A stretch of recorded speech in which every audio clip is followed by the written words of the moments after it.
उद्धव ठाकरेंची सोनम वांगचुक यांच्या लढ्याला साथ। वांगचुक यांच्या समर्थनार्थ थोड्याच वेळात शिवाजी पार्कवर आंदोलन।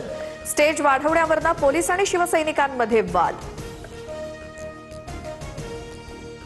केंद्रीय शिक्षण मंत्र्यांच्या चुकांमुळे विद्यार्थ्यांचं आयुष्य उद्ध्वस्त। संजय राऊतांचा हल्लाबोल।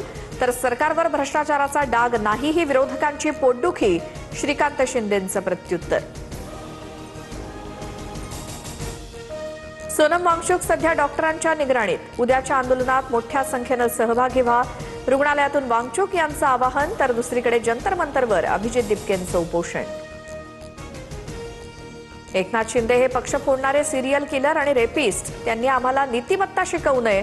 संजय राऊतांचा घणाघात। शिंदेंच्या आत्मचिंतन करण्याच्या वक्तव्यावरून राऊतांची टीका। बाळासाहेबांच्या हिंदुत्वाशी गद्दारी करणाऱ्यांनी हत्या आणि बलात्काराचे शब्द वापरू नयेत। भाजपच्या नवनाथ बन यांचं संजय राऊतांना प्रत्युत्तर। डोंबिवलीत डॉक्टर मारहाण प्रकरणातील आरोपी रमेश म्हात्रे पोलिसांसमोर हजर। हायकोर्टानं जामीन रद्द केल्यानंतर पोलिसांना शरण। कोर्टाच्या आवाहनानंतर डॉक्टरांचा उद्याचा संप स्थगित। रायगडच्या खोपोलीत पेशवेकालीन शिवमंदिरात चोरी। शिवलिंगावरील 12 किलो चांदीचा तब्बल 50 लाख रुपयांचा मुकुट लंपास।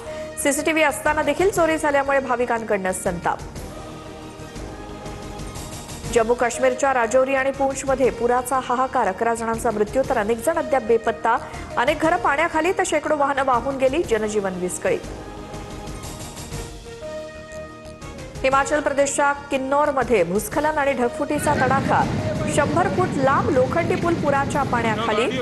अनेक गावांचा संपर्क तुटला। शेतीचंही मोठं नुकसान। फुटबॉल विश्वचषकाचा आज अंतिम सामना। 60 वर्षांनंतर स्पेन आणि अर्जेंटिना भिडणार। न्यूयॉर्कमधील न्यू जर्सी स्टेडियममध्ये रात्री 12:30 वाजल्यापासून सामन्याला सुरुवात होणार।